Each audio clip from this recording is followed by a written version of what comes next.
तो आ गए आप लोग। आज हम बात करने जा रहे हैं उन एग्जाम्स की जिसमें हम लोगों को पहले महीने से ही बता दिया जाता है कि 9th क्लास तक हमने जितनी भी बकचोदियां की हैं वो बकचोदियां अब यहाँ पर नहीं चलेंगी। खैर, हम बात करने जा रहे हैं बोर्ड एग्जाम्स की। सबसे पहले तो इतनी गर्मी है कि भोसड़ी का जादू भी बोल रहा है। खैर आओ, दोनों टट्टे अपने कानों में पहन लो और शुरू करते हैं। Let's start it. साल की शुरुआत में क्लास में सिर्फ 10 बच्चे होते हैं और ये वो बच्चे होते हैं जिन्हें एग्जाम देते वक्त ही पता होता है कि हम पास तो यूं ही हो जाएंगे। और जब कोई दूसरा व्यक्ति इनसे पूछे तो हाँ भाई तू तो इस बार टॉप मारेगा, ऐसी शक्ल बनाते हैं कि उससे उसकी बहन के बारे में पूछ लिया हो। और बाकी के बच्चे क्लास में इसलिए नहीं दिखते क्योंकि उन्हें खुद ही नहीं पता होता है कि उन्होंने ऐसा क्या लिख दिया जिसकी वजह से उनके 40% आ गए। साल के दूसरे महीने से हम लोग स्कूल में लड़ने लग जाते हैं, कभी अपने दोस्त के साथ, ए तूने गाली कैसे दी, तो कभी दूसरे सेक्शन वाले लड़कों के साथ, ए तू अंदर कैसे आया। और भैया हद तो तब हो जाती है जब गैंग बना के लड़ते हैं। साला प्रिंसिपल भी चार दीवारी में बैठ के सब कुछ देख रहा होता है कैमरे से, लेकिन कहीं ना कहीं उसे भी डर लगता है क्योंकि उसके डंडे से बड़ा तो उनकी लाठी है, इसलिए वो भी कहता है भाड़ में जाओ। अब चौथे महीने से हम सब लोगों को बता दिया जाता है और सबसे पहले हमारा प्रिंसिपल रोज अनाउंसमेंट करता है, ए अपने टट्टे खुजाना बंद करो, इस साल तुम्हारा बोर्ड है, सीरियस लो इसे। हा हा हा। स्कूल से आते वक्त पसीने से लथपथ तुम्हारी शर्ट ऐसा लगता है जैसे कि पत्थर तोड़ के आ रहे हो। और जब तुम अपने घर का गेट खोल ही रहे होते हो तब सामने से एक आंटी बोलेगी, और कौन सी क्लास में चले गए। जी जी आंटी 10th क्लास में। बोर्ड एग्जाम है फिर इस बार तो। अबे बोर्ड है तो क्या सांस लेना छोड़ दूं। और अगर घर में तुमने गलती से भी टच्ची वच्ची मोबाइल मांगने की हिम्मत कर ली तो या तो तुम्हें सीधे पढ़ने के लिए बोलेंगे या फिर तुम्हारे गाल लाल कर दिए जाएंगे। खैर मैं जानता हूँ कि इससे भी बुरा होता है। अब हम सबको मालूम है कि बोर्ड एग्जाम से पहले 2 एग्जाम होते हैं जिनमें हमको ये बताया जाता है कि इससे भी सीरियस लो, क्योंकि यही डिपेंड करते हैं कि तुम बोर्ड एग्जाम में कितने मार्क्स ला सकते हो। ऐसे क्या देख रहे हो, सही बात है, ये हर बात मजाक नहीं होती। अब हर क्लास में 3 तरह के विद्यार्थी होते हैं।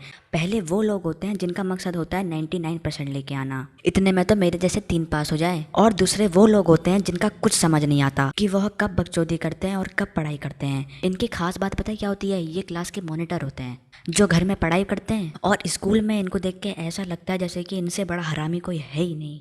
मैं भी इन्हीं बच्चों में से एक हूँ।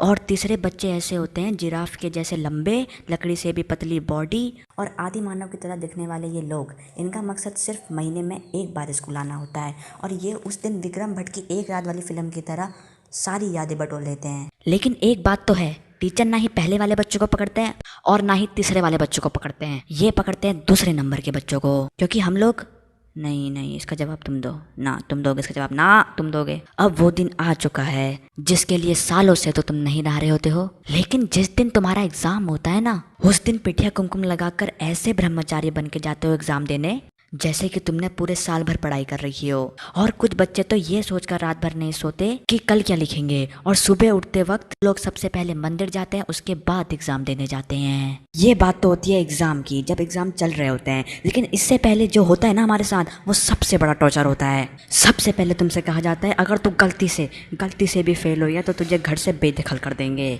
और अगर तुम्हारे हाथ में गलती से भी अगर तुम्हारे हाथ में टच्ची वच्ची फ़ोन आ गया ना, तो सच में तुम्हारे पेरेंट्स तुम्हें ऐसे देखेंगे जैसे कि तुमसे बड़ा पाप किसी ने नहीं किया आज तक। और ये सच में वो समय होता है जिसमें तुम्हें सब कुछ त्यागना पड़ता है और पढ़ाई को गले लगाना पड़ता है। वो कॉपी जो सालों से तुम्हारे बैगों में पड़ी रहती है वो उस समय खुलती है जब तुम्हें होश आता है कि नहीं, अब तो टाइम बहुत निकल गया, अब 1 महीना बचा है, अब इस समय में मैं ऐसी पढ़ाई करूँगा, मैं तहस नहस कर दूंगा।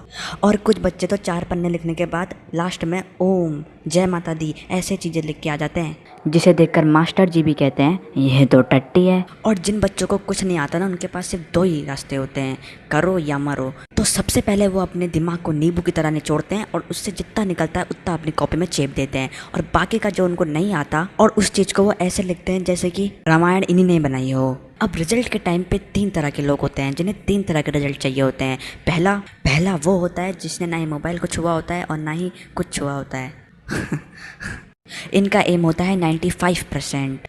और दूसरे वो बच्चे होते हैं जिनका 60% से काम चल जाता है कि भैया फर्स्ट डिवीज़न आ गई बहुत है। और तीसरे वो होते हैं जिनको लगता है कि भाई 33% आ जाए वही बहुत है। इनको अपने रिजल्ट में सिर्फ एक ही चीज़ देखनी चाहिए होती है और वो है पास का सिग्नेचर। खैर अभी तो पूरे देश में कोरोना ने हक रखा है, तो यार ज़्यादातर स्कूलों में तो अभी तक बोर्ड एग्ज़ाम हुए भी नहीं है। मेरा भी मैथ्स का एग्ज़ाम रह गया है और बस इंतज़ार है कि कब मैथ्स का एग्ज़ाम हो और हम दोबारा से हमारे हाथ में रिजल्ट आए। इसके लिए सिर्फ इतना ही। अगर तुम्हें ये वीडियो पसंद आई हो ना तो यार वीडियो को लाइक करो, और अगर तुम नए हो तो सब्सक्राइब करो। वो जो लाल वाला बटन है उसको उसको फोड़ दो, उसको फोड़ दो। मुझे नहीं पता, बस क्लिक हो जाना चाहिए।